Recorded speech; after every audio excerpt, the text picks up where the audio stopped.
Baba, katika jina la Yesu tunakupa asante kwa sababu ya mambo mengi ambayo umefanya katika maisha yetu. Asante kwa sababu ya neema na kibali juu ya maisha yetu. Neno lako linapokuja kwetu, tunaomba kwamba utatupa revelation ili kwamba tupate kujua yaliyo mapenzi yako. Asante kwa sababu utatuhudumia. Katika jina la Yesu mtu aseme amen. Samueli wa kwanza 30. 1 Samuel 30. Samueli wa kwanza 30, hapo ndipo tunataka tusome neno la Mungu. Samueli wa kwanza 30, ningeomba kusaidiwa na hawa wapendwa. Samueli wa kwanza 30, tutaanza kifungu cha kwanza. Biblia inasema, ikawa Daudi na watu wake walipokuwa wamefika Siklagi siku ya tatu, hawa Waamaleki walikuwa wameshambulia Negebu na Siklagi, nao wameupiga Siklagi na kuchoma moto. Nao wamewachukua mateka wanawake waliokuwemo, wakubwa kwa wadogo. Hawakuwaua wote, ila wakachukua wakaenda zao. 3 inasema, songe tu. Nice. Basi Daudi na watu wake walipofikilia mji, tazama, ulikuwa umechomwa moto, na wake zao na watoto wao waume kwa wake wamechukuliwa mateka.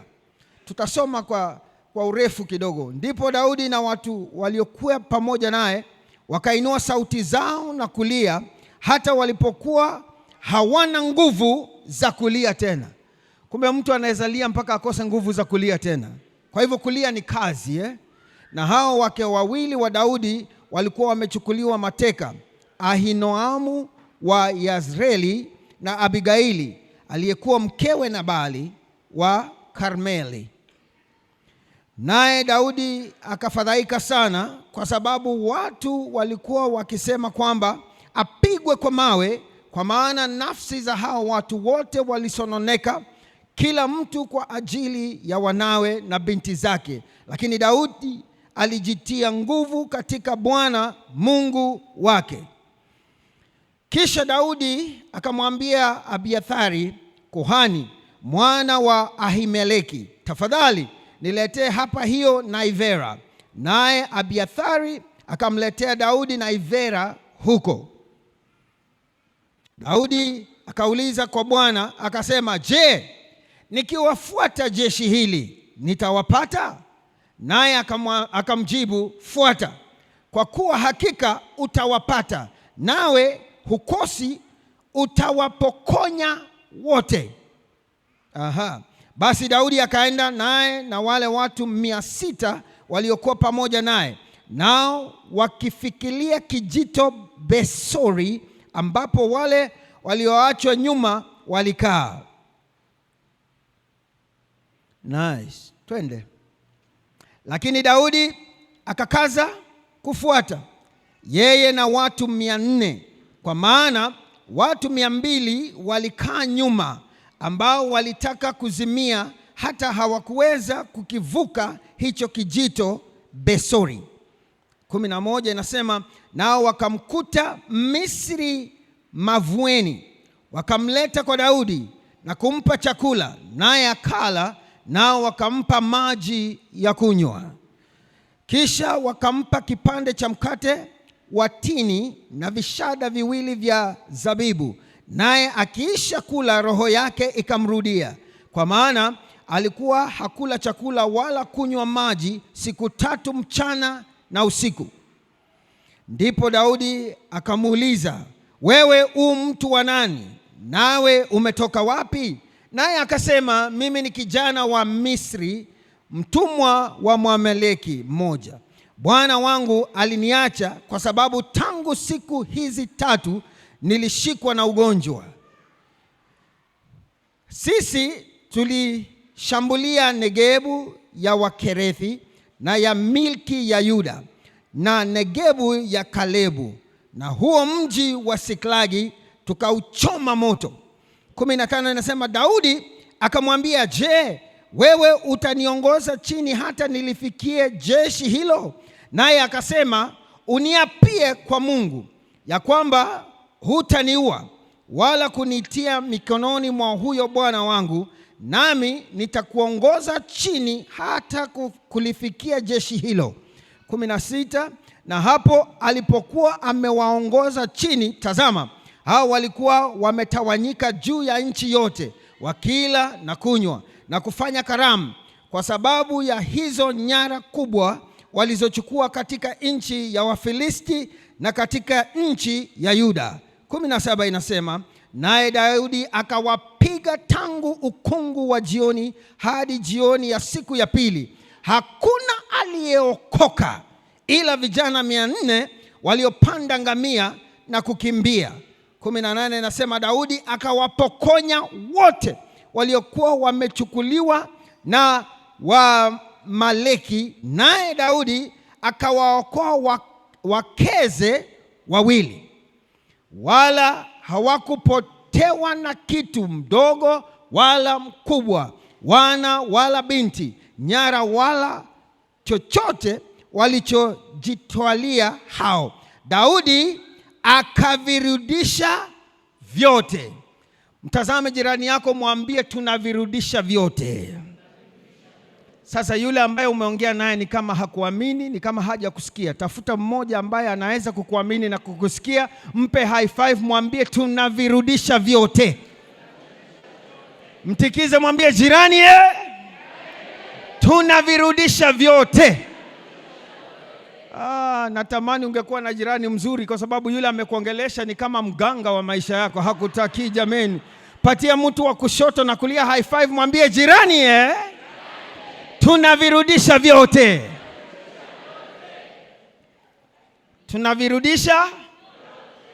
Tunavirudisha vyote. Na leo tutaharibu Kiswahili. Angalia mtu, mwambie tunavirudisha vyote na. Wachia tu hapo, na ye mwenyewe atajaza. Tunavirudisha vyote na. Umekasirika ya kutosha? Angalia mtu, mwambie ninavirudisha vyote na. Amen. Najua kwamba mwaka wa 2025 umekuwa mwaka mzuri na pia mwaka wa changamoto. Sijui wewe mwaka huu umekuwa kwako vipi, lakini nataka kusema na wachache wetu ambao mwaka huu umekuwa na balaa kisirani juu ya maisha yetu. Ninajua kwamba si kila mtu amefika leo kwa kufurahia, lakini tuko hapa kwa sababu ya neema ya Mungu. Kama vile waimbaji wametuongoza katika nyimbo, tunaambiwa kwamba kama si Mungu tusingekuwa hapa leo. Wengine tuko hapa lakini tungekuwa tumeshazikwa. Makaburi yangekuwa yamefunikwa, maua yamewekwa juu, lakini ni mkono wa Mungu umetuwezesha kufika mahali tulipo leo. Mimi sijui wewe, lakini ninajua kwamba shetani hakupenda kukuona Disemba hii. Lakini hata hivyo uko hai, uko buheri wa afya, ni kwa sababu ya neema yake Mungu. Na shetani apende asipende, makusudi ya Mungu yatafanyika juu ya maisha yako. Kile ambacho Mungu alikusudia wewe uwe utakuwa. Kile ambacho Mungu alipania kwamba utakipata, utakipata wewe. Hakuna atakayezuia. Aje na mapepo, aje na majeshi, Mungu ameamua, na Mungu akiamua hakuna atakayezuia. Tuko hapa kwa sababu ya mkono wake Mungu. Kama ni wewe unaweza sema amina. Amen, amen. Kwa hivyo tunasoma maandiko haya, na tunapoanza kusoma maandiko haya tunaona kwamba Daudi ameshapakwa mafuta na Samueli kupitia uwezo wa Mungu ili kwamba achukue mamlaka ya Israeli. Lakini kabla hajachukua mamlaka ya Israeli, pana vitu ambavyo hufanyika wakati mtu amepakwa mafuta na wakati ambapo anawekwa katika mamlaka. Sio rahisi kwamba upakwe tu mafuta na uchukue mamlaka. Kuna wakati Mungu huruhusu kwamba uandaliwe, ndipo wakati utakapochukua mamlaka, wakati utakapochukua usukani, hautakuwa na shida ya kuongoza kwa sababu umeshaandaliwa.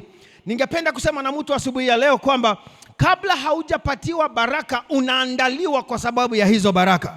Na kuna mtu hapa anashangaa ni nini kinafanyika? Mbona mambo yamechelewa? Mbona mambo hayajafanyika? Mungu hajachelewa, ni wewe anakuandaa kwa sababu ya nafasi hiyo. Ni wewe anakuandaa kwa sababu ya baraka hizo. Huenda ukawa unaona uchungu katika maisha yako, lakini kuna mtu alifundisha akasema, uchungu, ukiona uchungu katika maisha yako ni kwamba inaandaa ili wewe uwe na nguvu katika sehemu hiyo ya uchungu. Siku moja nimeenda kwenye gym nikaanza kuinua vichuma. Nilikuwa nataka nitengeneze mwili kuwa mkubwa, lakini nikatorokea gym kwa sababu ya uchungu. Amen. Unashika chuma unainua, wakati unainua unasikia muscles zinauma, misuli inauma. Kumbe misuli ikiuma, inapouma inatoa uchungu ili ijiandae kubeba uzito. Kila mara Mungu atakapoleta uchungu kwa maisha yako, kisha uchungu huo uondoke, ni Mungu anakupa nguvu ya kubeba uzito ambao utakuja juu ya maisha yako. Na ninaamini kuna watu hapa wamepitia uchungu kadhaa. Huo uchungu haukukuwa wa kukumaliza, huo uchungu ulikuwa wa kukuandaa kubeba uzito ambao unakuja. Kwa sababu utukufu ambao unakuja juu yako ni zaidi ya vile akili yako inaweza fikiria. Utukufu ambao unakuja juu ya maisha yako ni zaidi ya vile umesikia. Ninaamini ndani ya moyo wangu tunapomaliza mwaka huu wa 2025 na kuingia 2026, Mungu anakuandaa kwa sababu ya vitu vizito vya utukufu ndani ya maisha yako. Kama ni wewe unaweza kusema amina. Kwa hivyo Daudi inamchukua miaka 15 kutokea wakati anavyopakwa mafuta na wakati anavyochukua usukani. Amepakwa mafuta na Samueli, lakini anapokwenda katika nyumba ya Yese hachaguliwi moja kwa moja. Unajua watu ambao wamebeba uzito wa upako huwa hawachukuliwi moja kwa moja. Kuna vitu vinafanyika vya kukutenga, kuna vitu vinafanyika vya kukutupilia mbali. Lakini Mungu akishaamua ni wewe, hakuna anayeweza kukutupilia mbali. Natamani ninaongea na mtu hapa. Wanaweza kuwa walichagua wengine wakakuacha, lakini wewe ndio unaandaliwa kwa sababu ya nafasi hiyo.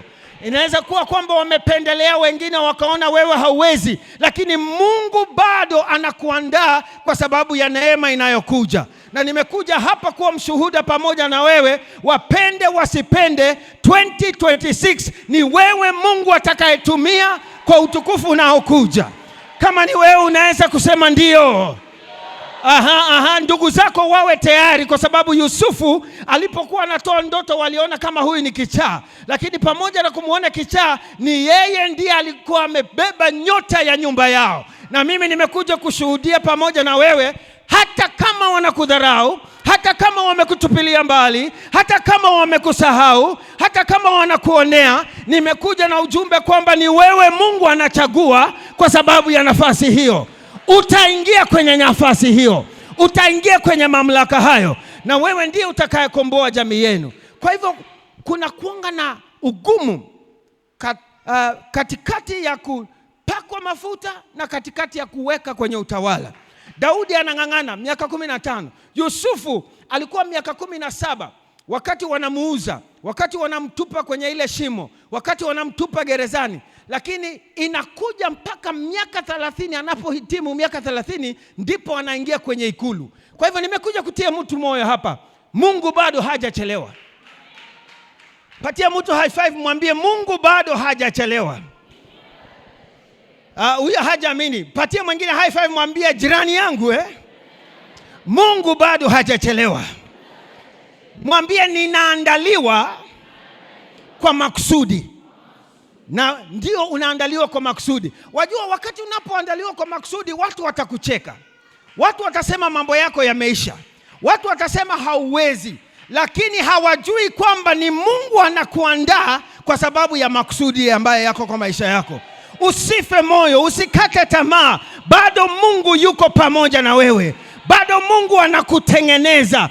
Kuna vitu ambavyo Mungu anafanyia kazi ndani ya maisha yako, na akisha malizana na kufanya kazi, utukufu unakuja.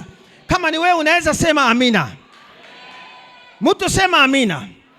Sasa wakati Mungu anakuandaa kwa sababu ya makusudi yako, lazima ujihadhari unatembea na wakina nani. Sio kila mtu ambaye yuko ni wako wa kutembea naye. Caleb aliahidiwa nchi ya ahadi, lakini ilimchukua miaka 40, safari ya siku ngapi? 3. Na kuna mtu hapa, safari yako imerefushwa kwa sababu ya watu ambao unatembea nao. Ninaomba hii Disemba uanze kuondoa watu fulani kwa maisha yako. Haujanisikia bado? Ni lazima kuna watu wataondolewa katika maisha yako.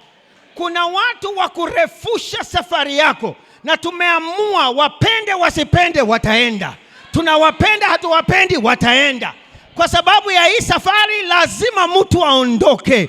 Mwangalie jirani yako, mpe high five, mwambie lazima mtu aondoke. Angalia yule mwingine, mwambie lazima ataondoka. Sio kila mtu karibu na wewe ni wako. Kuna wale ambao wanachelewesha neema, kuna wale ambao wanachelewesha safari. Lakini 2025 tumefika mahali tunasema hatutazidi kwenda na wao safari hii. Lazima watoke, lazima wabakie, maana lazima nifupishe safari yangu. Kuna mtu hapa ako tayari kufupisha safari yake?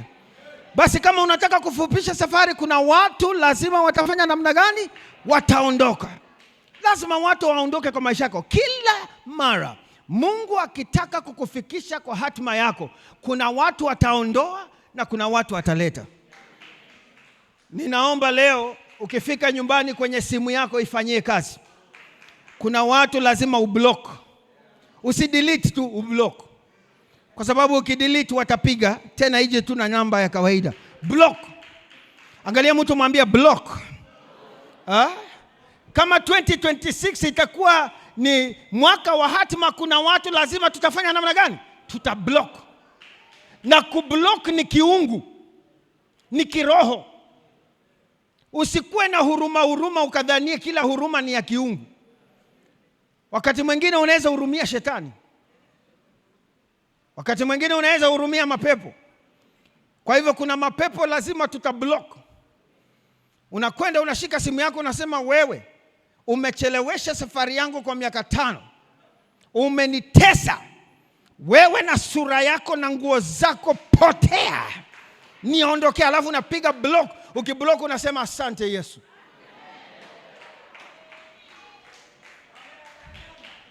Kuna watu lazima tutafanya namna gani? Kuna watu wamefanya mwaka huu haukuabudu Mungu kama vile ulitakikana. Block. Ulikuwa unakuja kanisani Jumapili, anakupigia simu anakupeleka kwengineko. Block. Ambia mtu block. Na hiyo jina ni mzuri, block. Unasikia vile inasema? Block. Kuna watu lazima tutablock. Watu ambao wanachelewesha maksudi ya Mungu kwa maisha yetu, 2026 tutablock. Na tunaanza saa hii. Tunakula Christmas kama tumeblock. Amen. Nimewaambia sifanyi sherehe nyingine, nimeblock masherehe. Ndio isiharibu hii sherehe nilifanya juzi hii.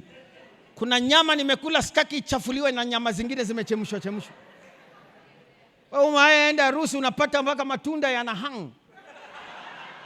Apples zina hang, unashangaa zinamea ama zimetokea wapi? Kwa unashangaa kwani walipanda hii bustani lini? Jameni, kuna vitu vizuri hii dunia, lakini ndio uenjoy vitu vizuri, kuna watu lazima utablock. Lazima utablock. Amen. Sasa Daudi anakuja, anapofika anapata mambo yameharibika. Anaingia Ziklag ambapo wanaishi, anapata kwamba mji umechomwa. Vitu vimechukuliwa, watu wamechukuliwa. Nataka niseme na watu ambao wamepoteza vitu mwaka huu. Vitu vyako vimefanya namna gani? Vimechukuliwa. Watu wako wamechukuliwa, mji wako umechomwa. Usife moyo, bado pana matumaini. Labda ulifutwa kazi, labda biashara iliharibika, labda umepoteza ndoa. Usife moyo, kwa sababu bado Mungu karibu anafanya jambo. Daudi anafika, anaangalia mambo yameharibika. Sijui kama kuna watu hapa mambo yamewaharibikia mwaka huu. Mimi najua yangu yaliharibika sana. mambo yaliharibika. Kuna wakati mambo huharibika, na kumbe watu ambao Mungu ana mpango nao katika maisha yako, wao mambo huharibikia. Mambo kuharibika haimaanishi kwamba wewe ni wa shetani. Na nisikize, upako wa Mungu katika maisha yako unavutia maadui kushinda marafiki. Ukiwa na upako katika maisha yako, ukiwa na purpose, shetani anapenda sana. Kuna siku moja nilikuwa ninajifunza sehemu za anga, hemispheres. Tuna anga kadhaa ambazo zinafanya kazi. Mungu anaishi anga inaitwa etano. Etano kwa Kiswahili ni nini sasa jamani? Umilele. Haina mwanzo, haina mwisho. Huko ndio Mungu anakaa peke yake. Alafu inakuja ya pili inaitwa everlasting. Sasa nyinyi mtanisaidia. Hapo ndio Kenya tuliishia. Everlasting ni mahali pana mwanzo lakini haina mwisho. Hapo ndipo malaika wanafanya nini? Wanakaa. Alafu kuna mahali panaitwa high places, mahali pa juu. Sasa mahali pa juu ndio pana mchanganyiko maalum. Mapepo, falme, ngome, mamlaka wanakaa pale. Lakini maandiko inasema kwamba baraka zetu pia ziko mahali pa juu. Sasa falme, mamlaka, ngome wanaweza wakaona baraka zako, kwa sababu wote wanakaa sehemu moja. Unanielewa? Ndio maana shetani huona kinachokuja kwa maisha yako kabla wewe hujaona. Kwa sababu wewe haukai high places. Wewe unakaa earth, hapa chini. Hapa tumeshikwa na wakati. Kuna mwanzo na kuna mwisho. Hapa tu peke yake ndipo wakati unatusumbua. Sasa wale malaika everlasting wanaweza kuja high places. Na Biblia inasema tumeketishwa na Kristo mahali pa. Sasa ukiwa na Kristo unaweza access mahali pa juu. Sasa hapo ndipo wakati Danieli alikuwa anaomba, na alipoomba Mungu alisema kwamba nimesikia mawazo yako. Kwa hivyo Mungu huwa hasikii maombi yetu. Mungu husikia. Angalia mtu mwambie Mungu husikia mawazo. Lakini Mungu hujibu maombi. Umenielewa? Mungu husikia, lakini Mungu hujibu. Sasa kile unachowaza, ndio kwa sababu kabla haujaomba maandiko inasema Mungu tayari amejua unachokihitaji. Alijuaje? Kwa sababu alijua kupitia mawazo yako. Hauwezi ukamdanganya Mungu kwamba unataka ukuje umfanyie Mungu kazi kanisani na hela zako, na kumbe umepanga hizo hela unataka kununua gari. Unajua kuna Wakristo wengi wanakuja kanisani wanadhania wanadanganya Mungu. Mungu alisoma mawazo yako kabla ya maombi yako. Na kuna watu wengi wanakuja kanisani na maombi ya uongo. Maombi hayashikani na mawazo yalikuuza. Wewe unapenda huyu dada, unataka kumuoa, lakini kwa maombi unasema Bwana naomba umuinue. Sio Mungu amuinue. Shikana na mawazo tu, mwambie Bwana nimemuona ni mrembo, nataka nimuoe. Ili mawazo yako na maombi yako yafanya namna gani? Yashikane. Sasa mawazo yako Mungu anapoyaona, unapoomba anajibu nini? Maombi. Mungu hajibu mawazo. Hajibu mawazo. Anajibu nini? Kwa hivyo kile unachowaza Mungu hungojea yafuatishwe na maombi. Maombi yakiambatana na mawazo, Mungu anajibu. Sasa Mungu amemjibu Danieli, anasema nilisikia mawazo yako na nimetuma majibu. Majibu yanatumwa na malaika. Na malaika hawawezi kutumwa kama maombi haijafanywa. Na maombi lazima yafanywe kulingana na neno la Mungu. Sasa malaika they drive on. Utasema vipi? Wanatembea kwa neno la Mungu ili kujibu maombi. Sasa Mungu alipotuma neno lake la majibu kwa Danieli, alituma Gabrieli. Gabrieli akaja na maneno ambayo yametoka kwa kinywa cha nani? Cha Mungu. Lakini alipokuwa akileta majibu ya maombi, alikamatwa mahali panaitwa high places. Mahali pa, nataka unielewe, kutoka hapa hakuna siku maombi yako yatashikwa jameni. Kutoka hapa hakuna siku majibu yako yatatatizwa. Maana kuanzia leo unakwenda kushinda. Amen. Alipokuwa analeta majibu ya maombi, akakamatwa mahali panaitwa mahali pa juu. Aliposhikwa, alishikwa na mtu mmoja anaitwa Prince of Persia. Sasa Kiswahili hapo mtanisaidia.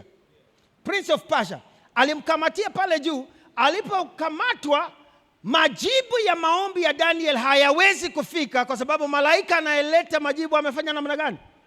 Ameshikwa. Sasa Gabriel, kulingana na ranking za malaika, ni kwamba yeye si mtu wa vita. Yeye ni mtu wa taarifa. Asante sana. Yeye ni mtu wa nini? Unaona, mbinguni wako very organized. Huwezi kuingia kitu ambacho haujatengenezewa. Sasa yeye na taarifa zake ameshikwa. Ilibidi aangalie everlasting, aite mtu anaitwa Michael. Michael atoke everlasting, akuje high place, apigana na Prince of Persia, ndio amwachilie Gabriel. Gabriel afanya nini? Alete. Sasa Michael akatoka huko. Michael ni mtu wa vurugu. Michael ni mtu wa vita. Aliposikia hivyo, akaja pale high place, akakamata huyu mjamaa anaitwa Prince of Persia. Akamwambia, sasa Michael, nenda. Michael akaleta majibu wapi? Kwa Daniel. Alipofikisha kwa Daniel, Michael hakutoka high place. Aliendelea kumkamata Prince of Persia mpaka wakati Gabriel amerudi. Gabriel aliporudi, akamwambia Gabriel, rudi everlasting. Aliporudi everlasting, sasa ndio Michael akaachilia huyu bwana. Yeye akapanda juu kwenda. Ninasema Mungu atakupigania. Mungu atakupigania jameni. Kuna watu hapa mmekuwa mkingoja majibu ya maombi yenu yanakuja kabla tuvuke mwaka. Mungu anapigana vita vyako. Nisikize, sasa wakati Mungu anakuteua, wakati Mungu anakupaka mafuta kwa kitu, utapitia vita. Utapita mambo. Na ndio uende sehemu ambayo unahitajika, kuna vitu lazima upigane navyo. Daudi anafika, anapata mambo yametindika. Wake wamechukuliwa, watoto wamechukuliwa, mali imeenda, amepoteza vyote. Wakati utapoteza vyote, ni nini ambacho unahitajika kufanya jameni? Kitu ambacho unahitajika kufanya, Biblia inasema Daudi akajitia moyo katika Bwana. Sasa nimekuja kutia mtu moyo hapa. Jitie wewe mwenyewe moyo. Kuna wakati wa kutiwa moyo, lakini kuna wakati wa kujitia moyo. Sijui kama ninaongea na mtu hapa. Unaona mwaka unaisha na vile ambavyo ulitaka kufanya haviwezekani. Vitu umepoteza.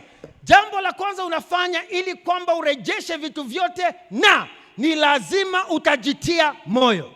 Haijalishi imeonekana vibaya namna gani, lakini nimekuja kukuomba jitia moyo katika Bwana. Kuna maandiko utasimama nayo. Utasema Bwana ndiye mchungaji wangu, sitapungukiwa na kitu. Katika bonde la uvuli wa mauti, yeye atakuongoza. Kuna mtu sasa anaogopa, anasema kutafanyikaje? Mambo yatafanyika. Wacha nikwambie, mimi mwaka huu mambo yamenifanyikia ya ajabu ajabu. Mwaka huu tu nilipotoka hapa conference mwezi wa 8 kwenda Nairobi, nimepewa sumu mara 3.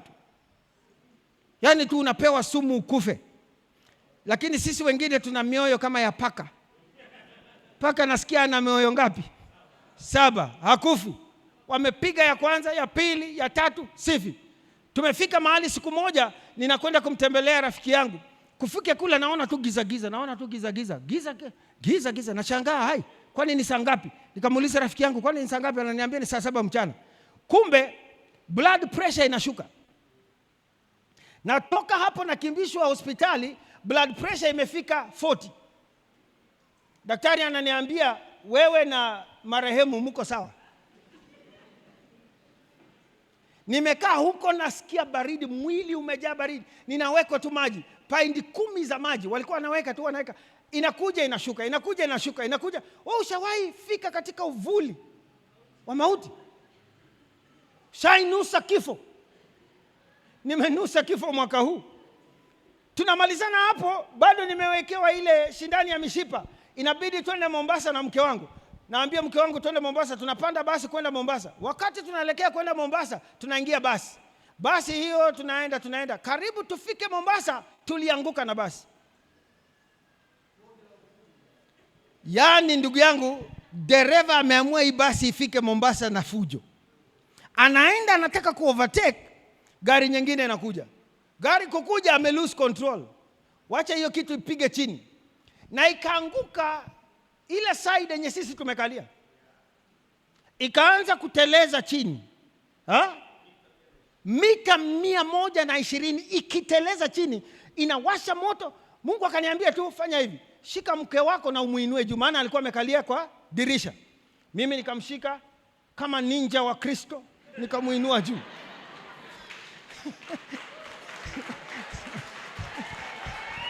Hello. Unajua ukiokoka saa nyingine Mungu anakupatia vitu vya ajabu ajabu. Siku hiyo ndio niligundua kumbe Yesu ni mwokozi na mimi pia ni mwokozi. Nikamnyanyua mama, nikashika kichwa chake juu na mkono, nikamwambia usifanye makosa ya kuachilia mkono uende chini, utabaki. Sasa sikiza, nimemshikilia hivyo na watu wameanguka, wamerundika kutoka hii side, wamenirundikia kama 10, wamenikalia mgongo. Na mimi niko tu hapa. Naambia mama uko sawa? Tuko sawa. Yaani ni ajabu, katika bonde la uvuli wa mauti bado mnaweza ongea salama ndani ya Kristo. Basi lina slide. Mimi nasikia tu mama anasema tu Jesus, Jesus, namwambia imba, hilo ndio jina. Jina juu ya majina yote. Imba jina. Unajua wengine wakati shida inatokezea unasikia wanalia mama. Mama hawezi kufanya kazi hapo. Hapo unahitaji jina la Yesu. Jina la Yesu ni ngome imara. Jina la Yesu ni nguvu. Jina la Yesu ni uvuli. Jina la Yesu ni mbawa za kufunika.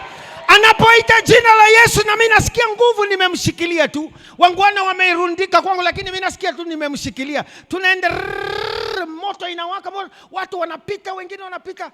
Na kuambia wakati basi lilisimama, nikamuuliza uko sawa? Akasema niko sawa.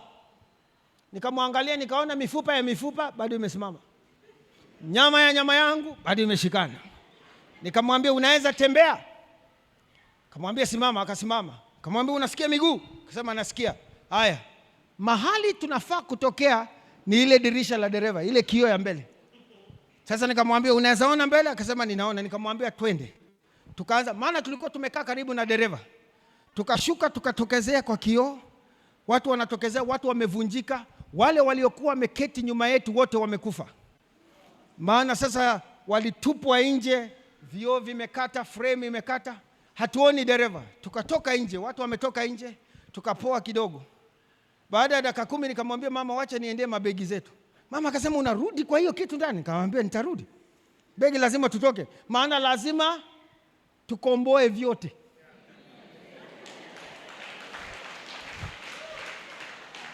Angalia mtu mwambie lazima ukomboe vyote.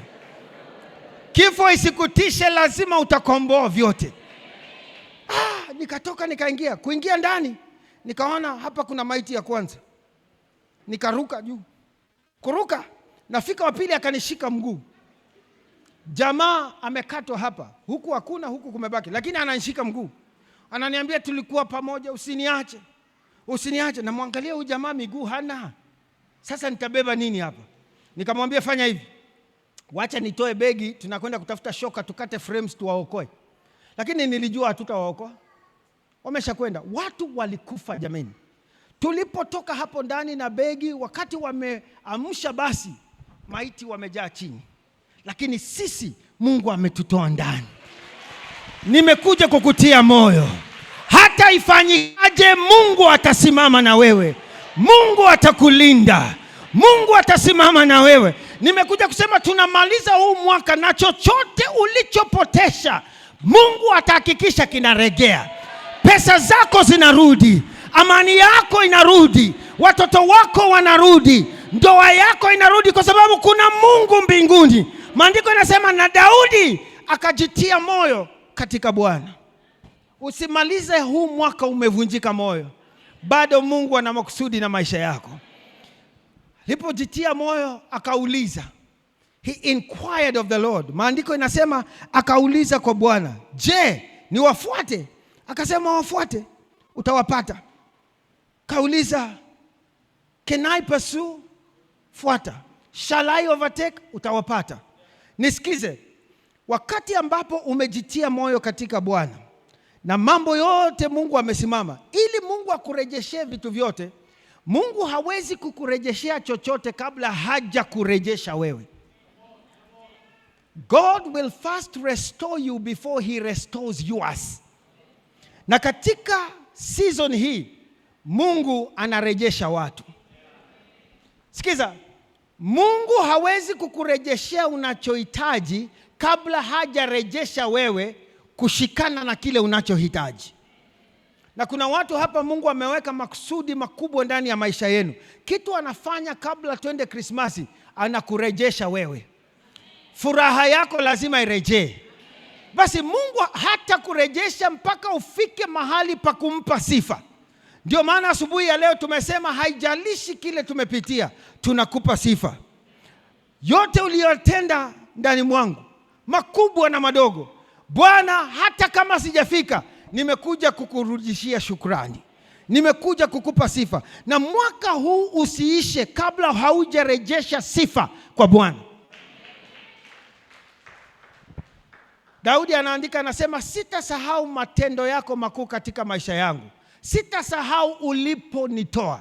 Unajua wengine wenu mnakaa hapa leo unatabasamu, lakini kuna watu jana usiku hawakulala. Ni wewe walikuwa wanapangia. Ni wewe walikuwa wananuia kukurudisha chini. Ni wewe walikuwa wanapangia kukuangamiza. Lakini kwa sababu ya sifa ambazo utampa Mungu leo, shukrani ambayo utatoa kwa Mungu leo, Mungu anaenda kukurejesha. Amani yako itarudi. Unajua kuna watu wanashangaa. Kuna mtu aliniuliza, hivi vitu vyote umepitia, akili yako bado timamu? Nikamuuliza, nimekuwa mwendazimu kweli? Hivi nakaa wazimu hivi? Hapa walisema mtu anakaa bumbumbu. Nilifurahia hiyo lugha sana, bumbumbu. Kuna vitu unapita mpaka inapita fahamu za watu. Na nimekuja kukutia moyo, Mungu anakurejesha. Nasema Mungu anakurejesha. Unarudi. Kabla tuvuke mwaka huu utakuwa umerudi. Amani yako itakuwa imerudi. Furaha yako itakuwa imerudi. Akili zako zitakuwa zimerudi pamoja. Utafika mahali pa kumpa Mungu sifa, maana Mungu yuko kwa biashara ya kukurejesha. Vitu hivi vinapotea ili kwamba Mungu atutengeneze. Akamtengeneza Daudi. Bwana amejijaza sasa, anasema niwafuate. Kuna mahali Mungu anakurejesha, anakupa nguvu ya kufuata vitu. Na nimekuja kukuambia utavifuata. Mahali vimekwenda utafanya namna gani? Utavifuata. Akasema nivifuate. Sasa angalia, wakati Mungu anakurejesha, wakati Mungu anakurudisha pamoja, ni kwamba pia yeye hufanya miujiza. Katikati ya hii safari, Mungu akamletea spy. Spy kwa Kiswahili ni nini? Mpelelezi. Anapata kijana mmoja alikuwa anafanyia kazi Mwameleki mmoja. Walipokuwa wanaenda, Mungu akasababisha huyu kijana agonjeke. Ninaomba Mungu asababishe watu wagonjeke kwa sababu yako. Au kunisikia? MTBC, mko tayari kwa imani ya kichaa? Biblia inasema the kingdom of God deserves violence. Ufalme wa Mungu unataka wenye nguvu, na wenye nguvu hufanya nini? Huteka. Wakati maandiko inasema ufalme wa Mungu unachukuliwa na wenye nguvu, usidhani ni statement rahisi. Kuna watu wataumia kwa sababu yako. Na ninaomba kabla twende Krismasi, kuna mfanyakazi mmoja wa Amaleki agonjeke kwa sababu yako. Uje nisikie. Kuna mtu lazima agonjeke ili abakie kwa sababu yako. Kuna mtu lazima Mungu afanyisha asalie barabarani ndio mpate akuonyeshe pa kwenda. Kule kazini naomba mtu agonjeke kwa sababu yako. Uje nisikie, naomba mtu agonjeke kwa sababu yako. Mtu anashangaa, sasa bishop unaombea watu wagonjeke? Watu watagonjeka. Piga mtu high five, mwambie lazima wagonjeke. Sasa unaisema polepole. Sema kama mwenye nguvu, sema lazima mtu agonjeke. Kuna mtu kwa kambi ya shetani lazima agonjeke ndio asalie umpate. Daudi akapata huyu jamaa, akampata anakohoa hapo. Akamuuliza, wewe ni nani? Akamwambia, mimi ni mfanyakazi wa Amaleki. Uko hapa makusudi gani? Anasema, niligonjeka, jamaa akaniona mzigo akanirusha. Naomba watu wafanyike mzigo kwa sababu yako. Kule kazini wanapanga kukufuta kazi, mmoja aliyekuwa kwa kamati agonjeke kwa sababu yako. Haujanipata? Agonjeke kwa sababu yako. Wale waliokuendea kwa waganga, kamati ya roho chafu, mmoja wao agonjeke kwa sababu yako. Ninaomba leo adui wako akuletee habari, akuletee taarifa ya kile walikuwa wanapanga, akuletee mwelekeo mahali wameenda. Wanaweza kuwa dhani wanajificha gizani, lakini mmoja wao leo agonjeke kwa sababu yako. Halo. Kuna mtu lazima Mungu atamfanya abakie kwa sababu yako. Haka kijana kakabakia, Mungu nani akahakikisha kana njaa. Unajua wapelelezi wote wanapenda kukula. Kule kwetu Kenya wapelelezi akitaka kukuletea habari utakitoa hela za kutosha. Na mimi nashukuru Mungu, nimepitia mambo ambayo watu walikuwa wanafanya kwa siri kwa sababu yangu. Mmoja ya watu aliyeniambia ni mpelelezi wa serikali. Na hatujuani. Bishop, hatujuani. Lakini siku moja tu naona amenipigia simu. Ananiambia, Bishop, tunaweza onana? Nikamwambia tunaweza. Akaniambia kuja mahali fulani. Akaniambia hivi na hivi ndio wanapanga. Na wewe ufanye hivi na hivi. Na usiseme nilikuambia. Ameniambia lakini anasema nisiseme. Aliniambia, na vivyo ndivyo nilifanya nikamaliza maadui wangu. Sikiza, kuna mtu mmoja Mungu ameweka kwa sababu ya habari, kwa sababu yako wewe. Huyu bwana Daudi akampata, akamwambia ni nini? Akasema, mimi nilikuwa mgonjwa, mpeni maji huyu, mpeni mkate. Huyu si mgonjwa wa mwili, huyu ni mgonjwa wa njaa. Hakuna dawa alipewa. Maandiko inasema alipewa chakula. Alipomaliza kula akatoa taarifa. Kuna mtu atakuja kwa maisha yako, mpe chakula. Mrushie tu chakula, atakupa taarifa unayohitaji. Alipopata taarifa, Daudi akamuuliza, nielekeze walipo. Daudi akaelekezwa mpaka mahali walipo, akapata wale jamaa. Naye Mungu ni nani? Wanaokuibia vitu vyako wanachanganyikiwa. Wakaenda wanakaa, wakaanza kukula na kusherekea. Unajua ni rahisi sana kumpiga mtu ambaye anasherekea. Juzi mtu angetaka kutumaliza angekuja kwa ukumbi. Akili haziko tayari kwa vita. Maana akili zimenyamaza, zinataka zikule, zifurahie. Tulikuwa tunakula tu muziki, hapo ilikuwa tu ngoma pole pole, muziki pole pole, muziki. Wajamaa wanakula tu, wanakula na wanakula vitu vya wenyewe. Nimekuja kukueleza vitu vyako havitamalizwa. Mungu amehifadhi kilicho chako. Kabla tumalize mwaka huu utapata kilichopotea. Nimekuja kukuambia maadui wako ni store yako. Wamekuwekea tu, kile ambacho kinahitajika kwako ni kwamba kuwa na ujasiri wa kumpa Mungu sifa na kuvifuata. Na kuanzia leo tunavifuata kwa maombi, tunavifuata kwa sifa, tunazifuata katika moyo wa shukrani. Amen. Na hapa MTBC mnafaa mkuwe na moyo wa shukrani. Juzi nimeambia watu kanisani, tolea Bwana sadaka ya shukrani. Tukisema sadaka ya shukrani, kanisa inanyamaza. Lakini kuna mtu amepeleka kwa mganga 50,000, 1,500 akumalize. Na wewe umekaa hapa na shilingi yako 1,000. Huko tuna buku, unangoja kuletea Mungu buku. Tunainua mikono, unalia na buku moja. Huko tu hapa unangoja waimbaji walete zile wimbo wameleta. Wewe ndio wa kiroho kabisa, mpaka una swing na buku moja. Na kuna mtu aliamka saa 9 na 1,500 kukumaliza. Ninaomba Mungu atukomboe jameni. Tunahitaji moyo wa shukrani. Patia mtu high five, mwambie tunahitaji moyo wa shukrani. Kama vile unapanga kununua nguo za Krismasi, unapanga kununua nyama, michele na vitu zingine, panga kumrudishia Mungu shukrani. Kama si Mungu usingekuwa hai siku ya leo. Daudi akaenda akapata vitu vyake, akawapiga hawa jamaa. Anasema aliwapiga kuanzia asubuhi mpaka kesho yenyewe jioni. Yaani Mungu anaweza kukupea nguvu ya kudili na maadui muda mrefu. Na hiyo ndio neema unapokea mchana wa leo. Hautachoka kudili na maadui wako. Utakapoingia kwa maombi utakuwa unawapiga. Tutawapiga asubuhi, tutawapiga saa 6. Tutawapiga usiku, tutawapiga mchana. Kwa sababu Mungu anaenda kukupea uwezo wa kung'ang'ana na maadui wako. Na alipomaliza kupigana na wao, maandiko inasema akaanza kurudisha vyote. Akapata wake zake wote wawili, watoto, ng'ombe, mali, akasanya na kusanya. Na leo tunapotoka hapa, pokea neema ya kwenda kurudisha vitu vyako. Kile ambacho Mungu alipangia kwa maisha yako kinarudi.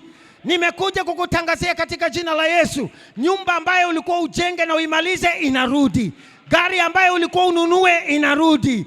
Ndoa ambayo ulikuwa ufanye inarudi. Wapende wasipende inarudi. Angalia mtu mwambie inarudi. Sukuma huyo jirani mwambie inarudi. Neema yangu inarudi. Afya yangu inarudi. Watoto wangu wanarudi. Nyumba yangu inarudi. Pesa zangu zinarudi. Sijui kama kuna mtu hapa amekasirika ya kutosha. Umenyang'anywa na shetani tangia Januari. Umenyang'anywa na shetani tangia Februari. March, April, May, June umenyang'anywa na shetani. August walikunyang'anya zaidi. Novemba wakachukua vyote. Lakini tumekuja chini ya upako huu. Tumekuja chini ya neema hii. Nimekuja kukutangazia kabla haujavuka mwaka inarudi. Patia mtu high five mwambie inarudi. Haujakasirika bado, patia yule mwingine high five mwambie jirani inarudi. Siwachi shetani. Sio mali ya shetani. Watoto wangu si wa shetani. Afya yangu si ya shetani. Nyumba yangu si ya shetani. Gari langu si la shetani. Kuna mtu ameharibika kama mimi hapa. Sema inarudi. Sema inarudi. Sema inarudi. Ndugu yangu itarudi. Walidhani ni yao, si yao, ni yako. Kile ambacho Mungu alipanga ni chako, ni chako. Wapende itarudi. Wanaweza kuwa wametoroka naye, lakini masaa yamefika. Mtu fanya hivi, masaa yamefika. Sema masaa yamefika. Kasirika kidogo, sema masaa yamefika. Masaa yalikuwa yao, lakini sasa masaa ni yangu. Mungu amebadilisha ratiba. Mungu amebadilisha msimu. Mungu amebadilisha mtindo. Walidhani ni yao, lakini masaa ni yangu. Utarudisha mke wangu. Utarudisha watoto wangu. Utarudisha ng'ombe yangu. Utarudisha afya yangu. Bishop inarudi. Haijalishi wamepanga vipi. Haijalishi nani alichukua. Natamani ningekuwa na shahidi hapa. Mtu sema inarudi. Sema inarudi. Kabla ukule Krismasi inarudi. Inarudi. Utawapata walikuwa wamemiliki. Wanadhani ni yao. Lakini wakati utaonekana watatoroka. Maadui wako wanatoroka. Maadui wako wanakimbia. Wamekuona wanakimbia. Walidhani wamekumaliza. Walidhani wamekuangamiza. Lakini nakuja na neema. Wanakimbia. Wanakimbia. Wanakimbia. Wanakimbia. Wanakimbia. Wanakimbia. Wanakimbia. Wanakimbia. Wanakimbia. Kushoto wanakimbia. Kulia wanakimbia. Mbele wanakimbia. Nyuma wanakimbia. Mtu sema wanakimbia. Wanakimbia. Wakikimbia wanawacha mali yako. Wakikimbia wanawacha pesa yako. Wakikimbia wanawacha watoto wako. Wakikimbia wanawacha gari lako. Nimekuja kukutangazia. Chukua. Chukua. Chukua. Chukua. Chukua. Ni wakati wa kuchukua. Hii mwaka tunafunga kwa kuchukua. Ambia mtu tunachukua. Pea huyo mtu high five, sema jirani Kasirika kidogo, mwangalie, mwambie jirani, tunamaliza mwaka na style. Tunamaliza na style. Tulianza ikipotea, tulianza wakichukua, tulianza wakinyang'anya, lakini tunapomaliza mwaka ni sisi tunachukua, tunarudisha, tunarudisha, tunarudisha, tunarudisha, tunarudisha. Angalia mtu, mwambie sikufi. Kasirika, mwambie jirani, sikufi ng'o, narudisha. Sikufi mpaka nirudishe. Sikufi mpaka nimiliki. Changu ni changu, changu ni changu. Shetani apende asipende, changu ni changu. Pesa yangu ni pesa yangu, nyumba yangu ni nyumba yangu, watoto wangu ni watoto wangu, mali yangu ni mali yangu. Inarudi, inarudi, inarudi, inarudi, inarudi, inarudi, inarudi, inarudi.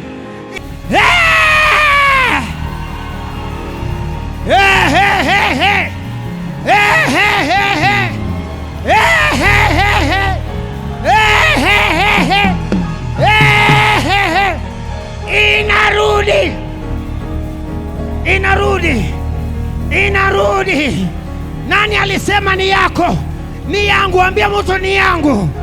Sema watoto ni wangu, mke ni wangu, pesa ni zangu, afya ni yangu. Kuna mtu hapa umenyang'anywa afya. Nasikia Roho Mtakatifu akisema inarudi. Patia Bwana shangwe na vigelegele.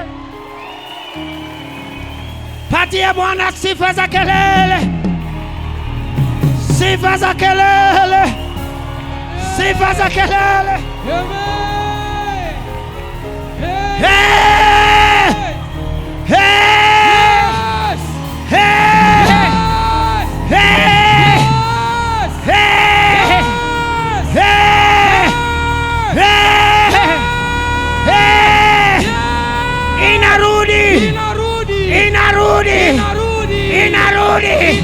Inarudi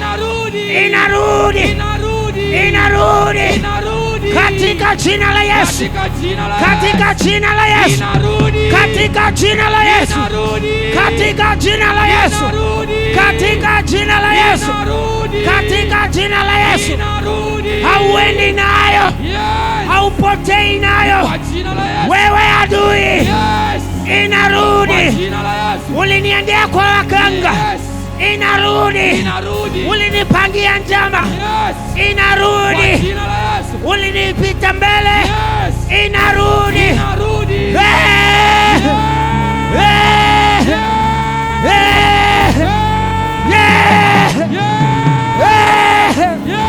Rudisha, rudisha, rudisha, rudisha, rudisha, rudisha, rudisha. Rapa pa pa pa pa. Sete te te te te. Shekelele. Kwa jina la Yesu. Rudisha, rudisha, rudisha. Rapa pa pa pa se.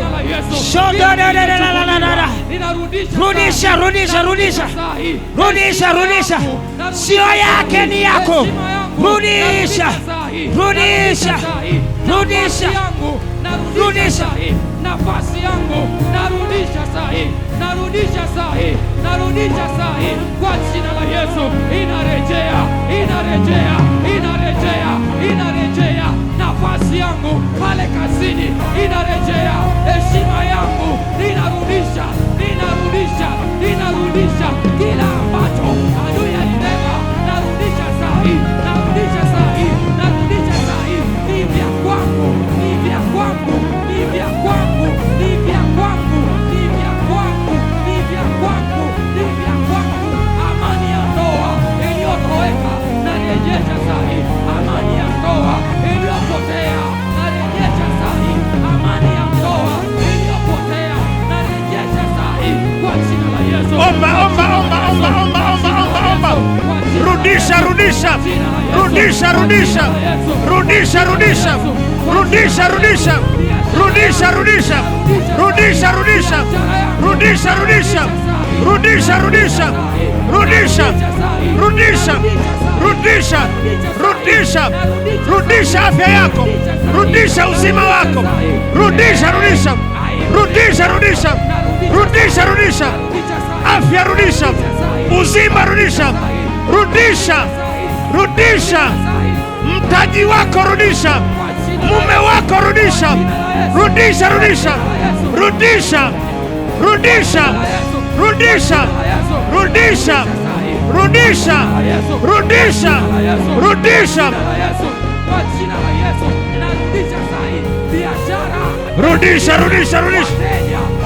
rudisha, rudisha, rudisha, rudisha, rudisha, rudisha, uzima urudi, ndoa ipone, biashara ipone, kazi ipone. Rudisha leo, rudisha leo, rudisha amani, rudisha furaha, rudisha leo.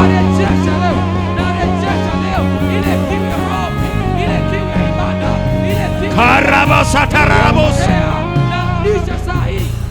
rudisha, rudisha, rudisha kila kilichopotea, rudisha kila kilichoibiwa, rudisha leo, rudisha leo, rudisha leo, rudisha kwa jina la Yesu. Nasema kila shauku ya ibada iliyopotea ndani yangu, narudisha sahi kwa jina la Yesu. Yes, kila Jesus. kilichochukuliwa na adui, Yes, Lord.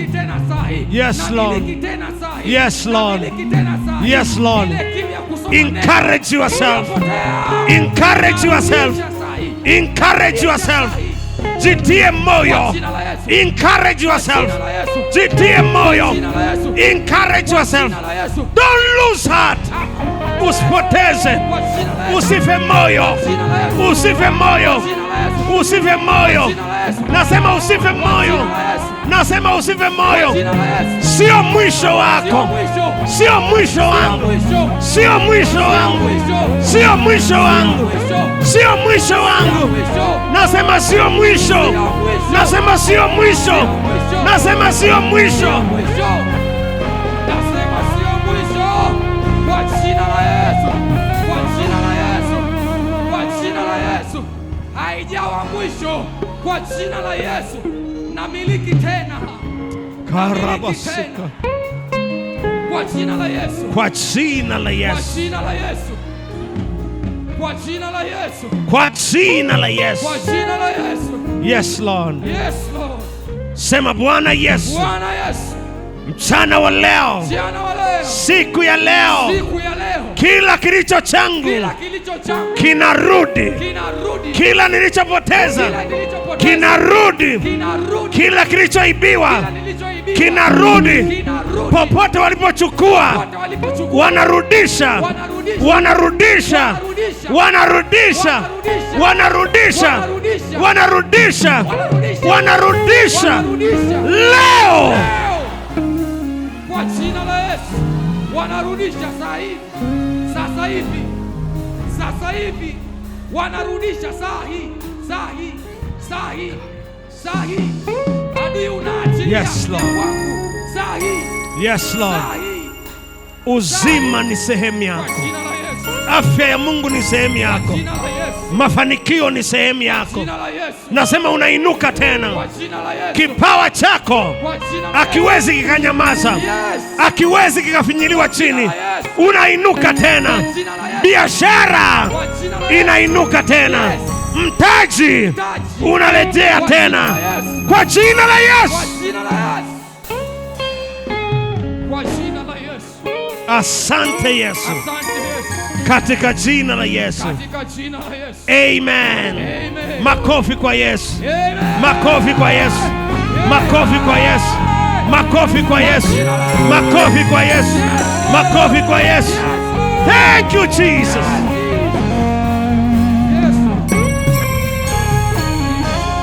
Thank you Lord. Thank you, Jesus. Inawezekana hujaokoka. Inawezekana uko katikati yetu na haujaokoka. Hii ni wakati wako sasa. Hujaokoka na unataka kumpa Yesu Kristo maisha yako. Sogea mbele tu. Hujaokoka na unataka kuokoka. Hujaokoka na unataka kuokoka. Sogea tu mbele. Hujaokoka na unataka kuokoka. Sogea tu mbele. Hujaokoka na unataka kuokoka. Sante kaka yangu. Sante, Mungu akubariki sana. Sante sana. Mungu akubariki. Hujaokoka na unataka kuokoka. Haya ni majira yako. Karibu mbele. Asante. Sante sana. Sogea tu mbele. Hujaokoka na unataka kuokoka. Haleluya. Sogea tu mbele. Sogea tu mbele. Hujaokoka na unataka kuokoka. Haleluya. Sogea tu mbele. Hujampa Yesu Kristo maisha yako. Leo hii Yesu anataka kuingia ndani yako. Sogea tu mbele. Sogea tu mbele. Uanze upya na Yesu. Haleluya. Inaanza na kuokoka. Na Yesu Kristo anakuwa Bwana na Mwokozi wa maisha yako. Na wewe unayetufuatilia kwa njia ya redio au unatazama katika video hii au unatufuatilia katika YouTube pages zetu au kwa namna yote ile, pale ulipo, nguvu ya jina la Yesu Kristo inaweza ikaingilia kati maisha yako ikakuokoa na Kristo Yesu akakubadilisha. Sema pamoja nami, pamoja na huyu ndugu. Funika macho yako, inua tu mikono yako, sema Bwana Yesu, ninakuja mbele zako, ninakupokea leo uwe Bwana na Mwokozi wa maisha yangu, na kuanzia leo nimeokoka.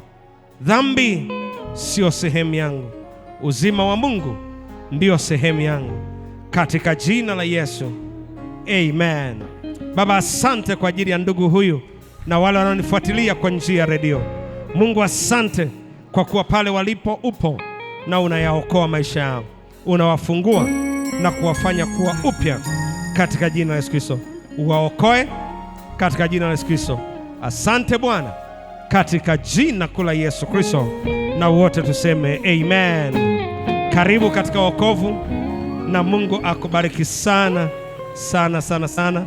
Mpatie tu jina lako, nenda naye tu. Haleluya. Mfuate tu huyo ndugu. Haleluya. Makofi kwa Yesu. Makofi tena mengi kwa Yesu. Bishop, asante sana. Haleluya. Mwambie jirani yako tunarudisha. Mwambie ukimaanisha ninarudisha kila kilichopotea. Ninarudisha. Haleluya. Nasema kinarudi. Afya inarudi. Uzima unarudi. Sema inarudi. Inarudi. Haleluya. Haleluya. Sema inarudi. Inarudi. Inarudi. Inarudi. Haijalishi wameiba na wameenda umbali gani. Haleluya. Nasema haijalishi wameiba na imeenda umbali gani. Hata kama wameichukua na imeenda kwa siku nyingi, lakini kurudi lazima irudi kwa jina la Yesu. Sijui itarudije, lakini inarudi. Nasema inarudi. Nasema inarudi. Nasema inarudi. Msaada wa Bwana unaachiliwa. Biblia inasema kwa msaada wa Mungu tunatenda mambo makuu. Mungu anainua msaada. Msaada. Msaada. Msaada. Msaada. Unarudi. Walizani nimekwisha, kumbe ndio nimeanza. Mwambie jirani yako, walidhani nimekwisha, kumbe ndio ninaanza. Walizani ninakufa, ndio ninaanza kuishi. Walizani nimepotea, ndio ninatokeza. Nachipuka tena, nainuka tena.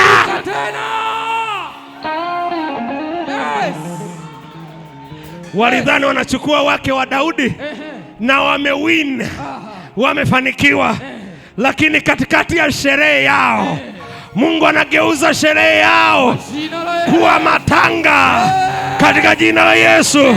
Nasema nageuza sherehe yao kuwa matanga, nageuza kicheko chao kuwa kilio. Kila walipokuwa na kicheko na wapelekea msiba kwa jina la Yesu.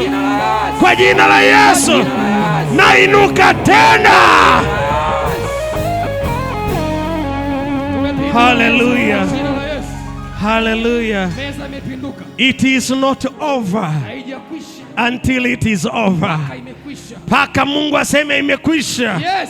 Ndipo mahali inakwisha. Ehe. Walidhani wamenimaliza, lakini hawakujua nina Mungu. Yes. Kwa msaada wa Bwana Kwa tunatenda. ninatenda mambo makuu. Kwa jina la Yesu. Nasema kwa msaada wa Bwana Msaada wa Bwana. ninajitia nguvu tena. Ninajitia nguvu Kwa tena. msaada wa Bwana msaada wa nainuka tena. Nainuka Kwa tena. msaada wa Bwana Kwa msaada wa inafanyika tena. Inafanyika Kwa msaada wa Bwana msaada wa Bwana. ananionekania. Ananionekania. Yeye Yes. atakomesha Yes. adui zangu. Kwa jina la Yesu. Yeye Yes. anakomesha Komesha. watesi wangu Watesi wangu. katika jina la Yesu. Katika jina la Yesu. Yes. Haleluya. Amen. Haleluya. Amen. Haleluya. Amen. Bwana Yesu asifiwe. Amen. Mgeukie jirani yako, mwambie usiogope, Usiogope. usivunjike moyo, Usivunjike moyo. jitie moyo, Jitie moyo. jitie moyo Jitie moyo. katika Bwana, Katika Bwana. katika Bwana. Katika Bwana. Mwambie Mungu hajamalizana nawe, Hajamalizana. mwambie Mungu hajamalizana nawe, Hajamalizana. hajamalizana nawe, Hajamalizana nao. kwa jina la Kwa Yesu. jina la Yesu. Asante Bwana Asante Bwana. kwa ajili ya neno hili la Kwa saa ajili ya neno hili la saa ulilotuletea ulilotuletea. katika jina la Yesu. Katika jina la Yesu. Amen. Amen. Amen. Amen. Amen. Amen. Amen. Amen. Amen. Amina maana yake na iwe hivyo. Yes. Sema amina. Amen. Sema amina. Amina. Sema inakuwa. Inakuwa. Kwa jina la Yesu. Imekuwa kwa jina la Yesu. Katika jina la Yesu. Yes. Amen. Amen. Bishop, asante sana. Mungu akubariki sana mtumishi wa Bwana kwa neno hili la saa katika jina la Yesu. Haleluya. Umekuja na sadaka, tafadhali sogea mbele. Umekuja na fungu la 10 na matoleo yako, sogea mbele ndio tuweze kumtolea Mungu. Haleluya. Thank you Jesus.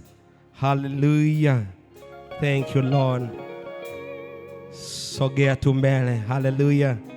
Nataka tumtolee Mungu. Umekuja na fungu la 10, sogea mbele. Haleluya. Jesus, Jesus, Jesus. Thank you Lord. Thank you Lord. Thank you Lord.